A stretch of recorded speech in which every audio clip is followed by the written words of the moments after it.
কবিতাৰ শিৰোনাম অস্ফুট আৰ্তনাদ। কবি ৰাকেশ গগৈ। আবৃত্তি অসীম কুমাৰ শৰ্মাৰ। প্ৰাণত চকুলো গানত প্ৰাণ,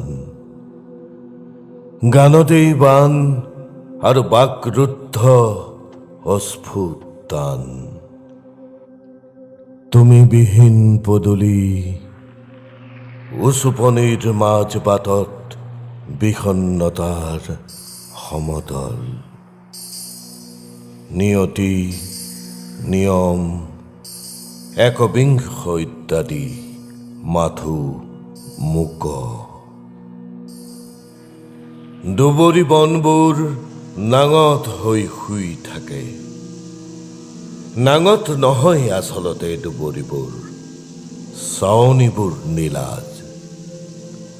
সপোন সেউজীয়া কৰি হালধীয়া কৰালৈকে দুবৰিবোৰৰ নিষ্পাপ প্ৰাৰ্থনা।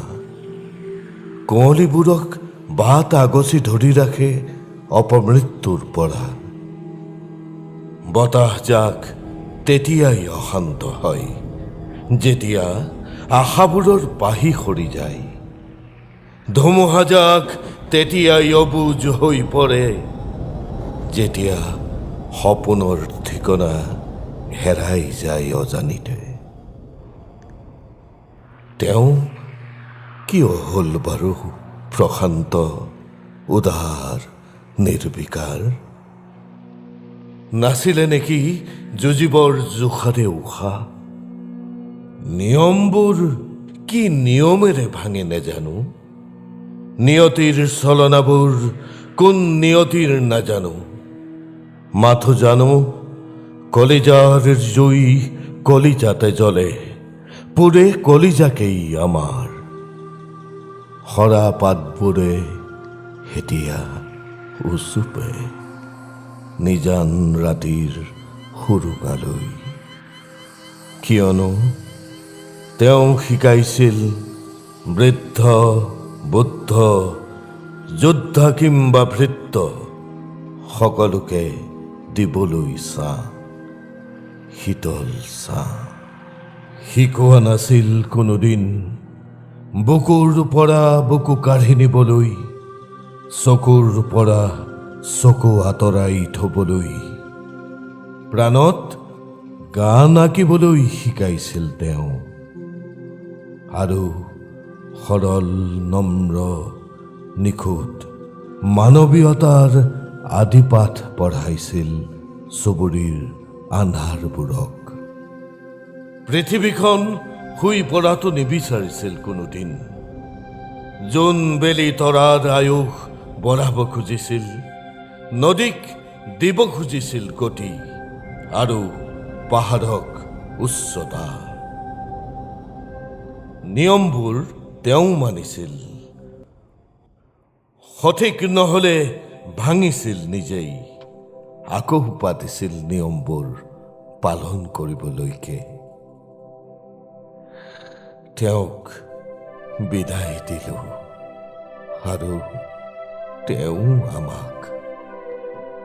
জোৰ পৰা হাত বাউলি দি থাকিলেও তেওঁ নেদেখে, জোৰ পৰা চিঞৰি মাতিলেও তেওঁ নুশুনে। তাতেই তেওঁ জিৰাইছে অবাধে প্ৰশান্তিৰে। উশাহবোৰ যেন তেনেই অবলা নাও, ফুলবোৰ সৰি পৰিলেই বুৰিব খোজে।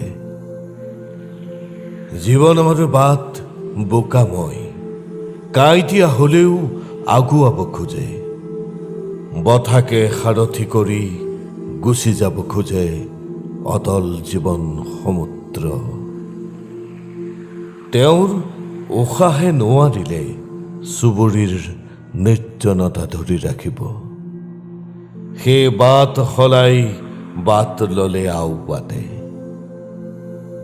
জীৱনশৈলীৰ প্ৰথম পৃষ্ঠাত ভোকবোৰ বান্ধি কান্দোতে তেওঁৰ আয়ে নামদাংখন সামৰিছিল হেমাধু।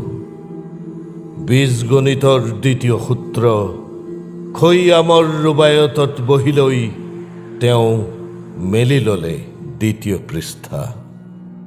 তৃতীয় তাকিলে মাটিৰ জুই, বেলিৰ আয়ুস ৰেখা, ধৰ্ষিতা মাজুলীৰ চকুলো আৰু গলি যোৱা ঘড়ীৰ সময়। সেই যে গলি গ'ল ঘড়ী, সময়ৰ বৃত্ত, তেনেকৈয়ে এদিন সকলোবোৰ দিন ৰাতি কিম্বা ধোঁৱাময় পৃথিৱী ধূলিয়ৰি।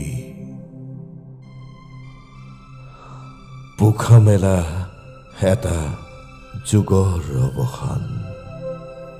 কান্দা সহযাত্ৰী কান্দা, চকুলোৱে দেখুওৱা বাটেদি গৈ আজৰি আনা তেওঁ শিকাই যোৱা একতা। তেওঁ আচলতে এটা ঋতু আছিল, য'ত থোপ পাতি নীৰৱে থাকিব পাৰিছিল বৰ্ষা, গ্ৰীষ্ম, শৰৎ, হেমন্ত, শীত কিম্বা বসন্ত।